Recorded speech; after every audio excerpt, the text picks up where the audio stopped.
नमस्कार दोस्तों, स्वागत है आप सभी का एक बार फिर से आपके पसंदीदा यूट्यूब चैनल टेक बाजार में। दोस्तों, आज जहां इंटरनेट डेटा और वॉइस हमारी ज़िंदगी का एक बहुत ज़रूरी हिस्सा बन चुके हैं, आज हमारे पास और आपके पास दो या दो से ज़्यादा सिम कार्ड तो ज़रूर होंगे। किसी किसी के पास तो चारों ही कंपनियों के चारों सिम कार्ड मौजूद होंगे। ऐसे में हमारे लिए जानना बहुत ज़्यादा ज़रूरी हो जाता है कि कौन से डेटा प्लान्स या कौन से पैक्स हमारे सिम में डालने पर हमारा सिम जो है वो एक्टिव रहेगा और कितने दिनों बाद हमारा सिम जो है डीएक्टिवेट हो जाएगा। तो दोस्तों, आज की इस वीडियो में मैं आपको बताऊंगा सभी टेलीकॉम कंपनीज के मिनिमम वैलिडिटी पैक्स जिन्हें आप अपने सिम में डलवा के अपने सिम को चालू रख सकते हैं। तो चलिए दोस्तों, सबसे पहले बात करते हैं एयरटेल की। एयरटेल का मिनिमम वैलिडिटी पैक आता है 99 रुपीज़ का, जिसमें आपको 99 रुपीज़ का टॉक टाइम मिलता है, 200 MB डेटा इस्तेमाल करने के लिए मिलता है और इसमें आपको लोकल एसटीडी और लैंडलाइन की जो कॉल रेट मिलेगी वो मिलेगी 2.5 पैसे पर सेकंड के हिसाब से आपकी कॉल रेट यहाँ पे कटेगी। इस प्लान की वैलिडिटी है 28 डेज़ की। इसके अलावा इसमें आपको SMS टैरिफ मिलता है। 1 रुपये लोकल SMS का आपका इसमें चार्जेस कटेगा और 1.5 रुपये के हिसाब से आपका STD SMS का चार्जेस इसमें कटेगा।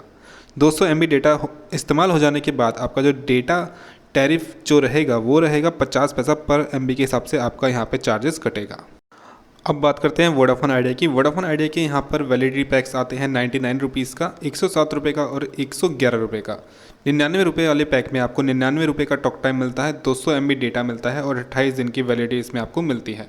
107 रुपये वाले पैक में आपको 107 रुपये का टॉक टाइम मिलता है, 200 MB डेटा मिलता है और 30 दिन की वैलिडिटी इसमें आपको मिलती है। 111 रुपये वाले पैक में आपको 111 रुपये का टॉक टाइम मिलता है, 200 MB डेटा मिलता है और 31 दिन की वैलिडिटी इसमें आपको मिलती है। इन तीनों ही प्लान में आपको लोकल और नेशनल कॉल करने की मिलती है 2.5 पैसे पर सेकंड के हिसाब से आपके चार्जेस यहाँ पे कटेंगे।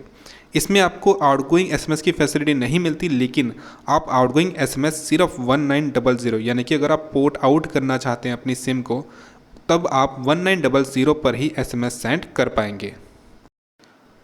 अब बात करते हैं जियो की। जियो का जो मिनिमम प्लान आता है अपने स्मार्टफोन यूज़र्स के लिए वो आता है 119 रुपीज़ का।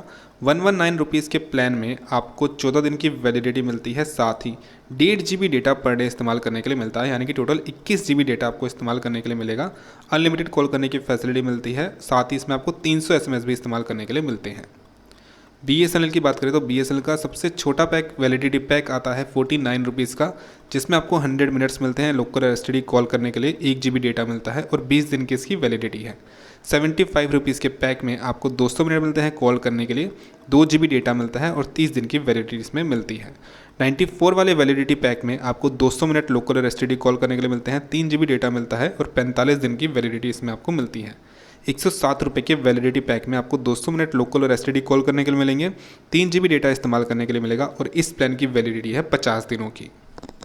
अब बात करते हैं कि आपका सिम डीएक्टिवेट कब होता है। मान लीजिए आप अपनी सिम पर 28 दिन का कोई रिचार्ज करवाते हैं, तो 28 दिनों तक आप उस प्लान में मिल रहे बेनिफिट्स को इस्तेमाल कर पाएंगे, साथ ही आपको 28 दिनों की वैलिडिटी भी उसमें मिलेगी। 28 दिन जैसे ही ख़त्म होंगे तब आपकी सिम जो है BSNL के केस में चली जाएगी ग्रेस पीरियड 1 में या इनएक्टिव 1 स्टेट में। इसमें आपके मोबाइल पर सिर्फ इनकमिंग कॉल ही आएगी और इनकमिंग SMS आते रहेंगे, लेकिन आप कोई भी आउटगोइंग कॉल नहीं कर पाएंगे। इन 7 दिनों के अंदर आपको अपने मोबाइल सिम पर 49 रुपीज़ या उससे ऊपर का BSNL का कोई भी वैलिडिटी पैक रिचार्ज करवाना होगा। अगर आप इन 7 दिनों के अंदर अपने सिम पर कोई भी 49 रुपीज़ या उससे ऊपर का रिचार्ज नहीं करवाते हैं तो आपकी सिम 7 दिनों बाद चली जाएगी ग्रेस पीरियड 2 या फिर इनएक्टिव 2 स्टेट में। इनएक्टिव स्टेट 2 में आते ही आपको 165 डेज़ के अंदर अंदर 107 रुपये या फिर उससे ऊपर का रिचार्ज करवाना होगा अपनी सिम को वापस एक्टिव करने के लिए। अगर इन 165 डेज़ के अंदर भी आप कोई भी 107 रुपये या उससे ऊपर का रिचार्ज अपनी BSNL की सिम पर नहीं करवाते हैं तो आपका सिम डीएक्टिवेट हो सकता है। एयरटेल के केस में अगर आप मान लीजिए 28 दिनों का कोई रिचार्ज करवाते हैं तो वहाँ पे आपको 28 दिन की वैलिडिटी मिलेगी। 28 दिन बाद आपको 7 दिनों का टाइम मिलता है अपनी सिम पर वैलिडिटी की रिचार्ज करवाने के लिए, जो कि आता है 99 रुपीज़ का।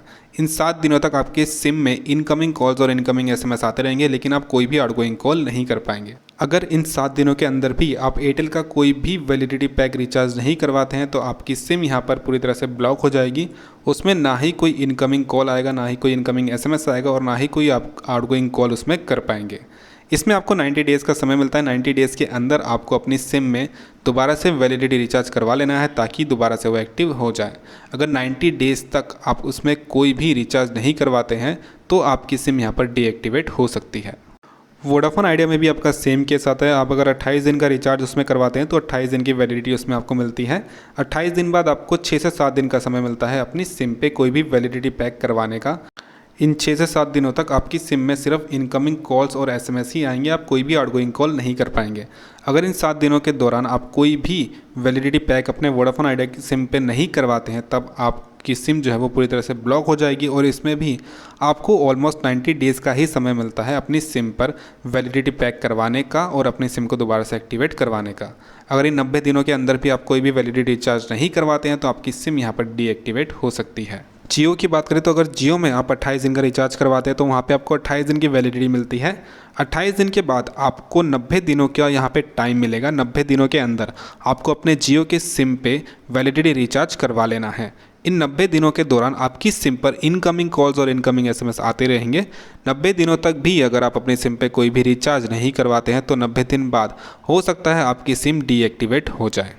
तो दोस्तों यहाँ पे मैंने आपको सभी टेलीकॉम कंपनीज़ की तरफ से दिए जाने वाले मिनिमम वैलिडिटी पैक्स बता दिए हैं, साथ ही आपकी सिम किस तरह से डीएक्टिवेट हो सकती है और आप उसको कैसे दोबारा से एक्टिवेट करवा सकते हैं उसके बारे में भी मैंने आपको यहाँ पर बता दिया है। तो उम्मीद करता हूँ वीडियो आपको पसंद आई होगी। अगर वीडियो पसंद आई तो प्लीज़ वीडियो को लाइक करिए और चैनल को सब्सक्राइब करना मत भूलिएगा। मैं मिलूंगा दोस्तों आपसे अपनी अगली वीडियो में, तब तक अपना ध्यान रखिए। धन्यवाद।